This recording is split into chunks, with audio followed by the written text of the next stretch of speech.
We have a vision to be an international university of choice, anchored in Africa, dynamically shaping the future. Our mission is to inspire our community to transform and serve humanity through innovation and the collaborative pursuit of knowledge. To fully embrace the digital universe which we are beginning to inhabit, this is what we do at the University of Johannesburg. UJ, where the whole is far greater than the sum of its parts.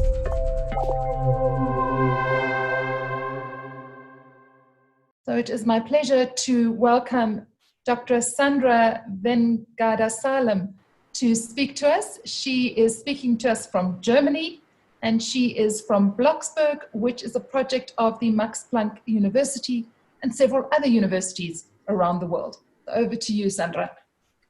Thank you so much, Maria, for this very, very nice introduction. And also thank you for Renika for taking care. I'm Sandra, and believe me, I would love to stay at the University of Johannesburg now, but let's make the best out of it. I brought to you, Maria, you were asking me to talk a bit more about our Bloxburg project. Okay, and what I brought to you today is that I will talk a bit more about why we're doing it as a Max Planck Digital Library, why we started it, what was the intention, for which blockchain we decided, who is involved, and actually what we are doing there. So, by the way, my name is Sandra, again, Sandra Vengadasalam, and I studied biology, and I completely shifted now my topic from the genesis of a fruit fly to the genesis of a blockchain. Let's get started. The Max Planck Society, I think you all know about the Max Planck Society. We have not one single institution, we have 84 Max Planck Institutes, around 30,000 employees. Half of them are scientists, and our core strength is basic research from broad fields, so from physics, biology, chemistry, humanities, social sciences. We have almost all fields. On top of our 84 institutes, we have 4 central service units, and one of the central entity is the Max Planck Digital Library, and located in Munich. What we're doing, so we do the normal, typical library stuff. We negotiate contracts for the whole society, for journals, ebooks, databases. Since 2 years, we also do the negotiation contracts and the whole license management for software and tools. And the third point is we have strategic services. So we are fighting now for more than 20 years for open access. You might know about the Open Access 2020 initiative. This is an international initiative for open access, and national-wide here in Germany, it's called Project Teal, also a transformation initiative for open access. And since last year, we have a new initiative. It's called Bloxburg, the Bloxburg blockchain for science. And I will come to this point in some minutes. Visitors, to give you some more insights about us, visitors are always surprised when they visit us. We are fully digital. This is the only bookshelf what we have. And this is at least one picture I want to show you. It is how it looks like when we seeking for new tools and we are evaluating new tools for our researchers.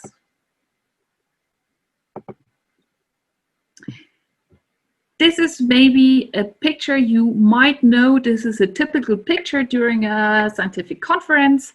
Researchers stand in front of their posters, talking back and forth about their research. And what I still remember from my research time, and I still can hear and listen to our researchers, is how well I'm always scooped to, I'm always afraid to get scooped by my competitors. I would love to share my data much often, but I'm not so relaxed in sharing my PowerPoint slides. I want to protect my ideas, my findings, my raw material. So researchers are always afraid to get scooped, and even they want to start to share their research. But it's always the problem, before I didn't publish my results, my findings, I cannot really claim this belongs to me. And we were thinking, my colleague Friederike and me, we were thinking 3 years ago how we can address all these challenges. For example, let's summarize it: the high pressure to publish fast is getting higher and higher. Then your intellectual property can be stolen, and there's always the question, who was first? We start seeking around what technology we can use for it, and we came up with the blockchain technology to save intellectual property. We don't have much time, but let me show you one picture. This is the traditional system. You might know, for example, a government, a bank, or a publisher. We have to trust them. It's a central system. Vice versa. Here we trust the whole network. This is a distributed ledger system. The next question was then, okay, distributed ledger, which blockchain we want to use? And there are 3 main types of blockchain. I'm sure you might hear about the Bitcoin blockchain. This is the one of the famous one. It's a public blockchain. The second famous one is Ethereum. Then there is a private blockchain type, mostly based on Hyperledger, and a permissioned or also consortium-driven type. It can be private, it can be public. At those days, I had a very good student, and he's still in my team. James Lawton told me, Sandra, we need an own blockchain for scientific needs. It's really a special environment, and we need our own blockchain. We will not use the Bitcoin blockchain. We were first thinking about the Bitcoin blockchain, but then we decided to have our own blockchain. Challenge accepted. I was taking the phone or my computer and, for example, calling Maria, this and that, this is our idea. What about being a founder of this completely new type of blockchain? And in the end, last year, it was the starting point. I could find 11 founders from 10 different nations. Fortunately, the Max Planck Society has a castle near to the Bavarian Alps. Here you can see some impressions of the genesis, or in blockchain language we call it a genesis of a blockchain. 11 founders, as I said. University of Johannesburg was part of it, together with the University College London, ETH Zurich, Max Planck Society, and so on. And now, so what is Bloxburg? What is this kind of blockchain? And this is a bit more technical insight what makes this kind of blockchain so special. We have on the left side Bloxburg validators, and on the right side Bloxburg applications on top of this infrastructure. Since last year, we have now 50 members, and greetings to our colleagues from the RMIT. They are also now Bloxburg members. How you can be a member, I will talk about this. So the Bloxburg members are also validators. They validate blocks. The blocks are added to our blockchain, which is based, by the way, on Ethereum for all techies here. And the application communicates with the Bloxburg blockchain. How you can be part of it? As I said, RMIT is also Bloxburg member as a research institution, and this is defined in our Bloxburg white paper. You can be part of it, and new members have to be voted in by the majority of already existing members. And every member is required to run one authority node. This is also called POA. This is a proof of authority. What does that mean? If we compare different blockchains with our blockchain, for example, the Bitcoin blockchain, you don't know who are behind this network. Also here, by proof of stake, it's another consensus algorithm. You don't know, and the most of them you might know, but not necessarily who is behind the network. And this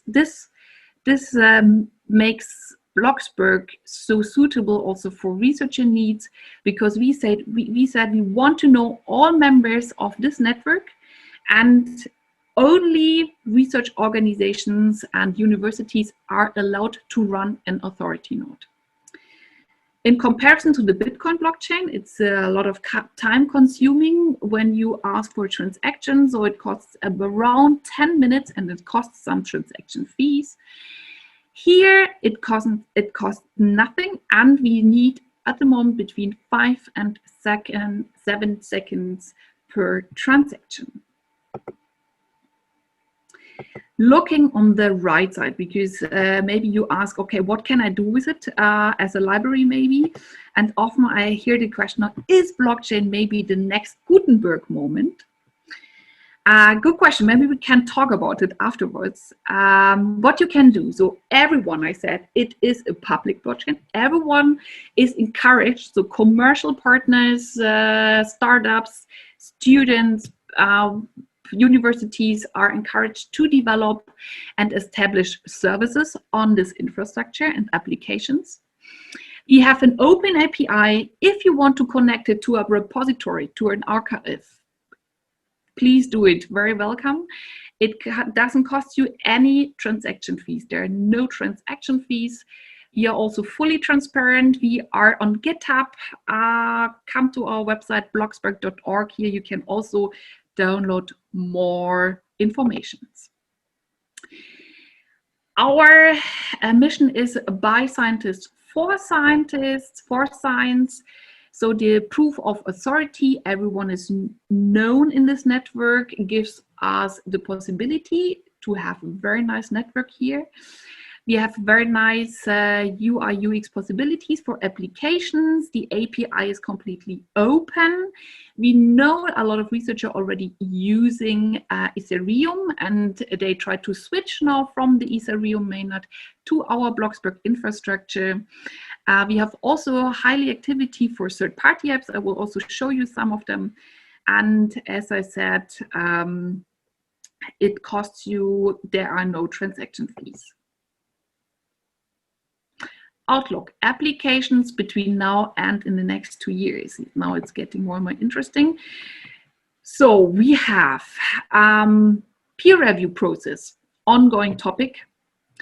What about research funding can be built up also on Bloxburg? Blockchain journals can be also built on this kind of infrastructure. Sharing, this was one of the first use cases. Sharing research data, raw material can be done, can be built on the Bloxburg blockchain. And of course, also management of scientific entity. We are looking for it to find very nice solutions run on Bloxburg backbone. Unfortunately, we don't have much time. I want to show you some examples. You might know, for example, the third party Wolfram Alpha, Wolfram Mathematica. They will switch now to Bloxburg with their whole infrastructure for Wolfram Alpha notebooks. We have a lot of universities to think about and who started to implement, for example, PhD and master thesis certifications on Bloxburg blockchain. In our Max Planck Society, we have a sync and share tool.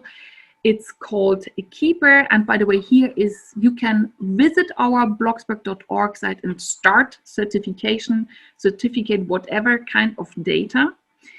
And exclusively for our research at the Max Planck Society, we have a sync and share tool. It's called Keeper. This is how it looks like. It's a bit like Dropbox, but it's hosted on our server infrastructure. And here we integrated the button. If you press it, you can immediately certify it on our Bloxburg blockchain. As I said, peer review is also an ongoing, in libraries, ongoing topic. can we do something here? And we started to develop a new application to bring together reviewers, editors, the researchers, also funders, the institutions, publishers, and also smart tools to make all these processes smooth, and maybe also a new, let's say, a new starting point of how to incentivize this stuff. And we will hopefully soon have a workshop also. Unfortunately, due to the Corona lockdown, we can't have this year our Bloxburg summit, but this was hopefully maybe next year we have then can do it. How can we incentivize maybe in a new way this kind of activities for researchers? This is just a starting point. I'm almost at the end. Library services, maybe this is something what we can discuss. This is a technical implementation, but I didn't touch the point was about the governance, and this is maybe also something for locally, has to solve locally at your university, locally at the library, where to store all the certificates, for example. Just some ideas what we can discuss. And this brings me to an end. I'm looking forward for the discussion, and I think my last call of action, if you are university, you can think about become member of Bloxburg and discussing this kind of topics and shape the future maybe together with us on the Bloxburg Consortium. And if you are interested as a startup, as a student, have a spin-off, as a third-party company, you can, of course, start now to use Bloxburg now. I think I'm quite on time, and I'm looking forward for the discussion.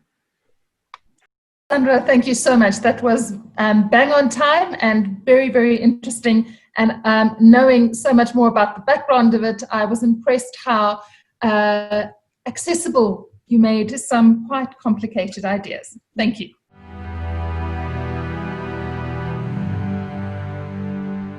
The University of Johannesburg. The future reimagined.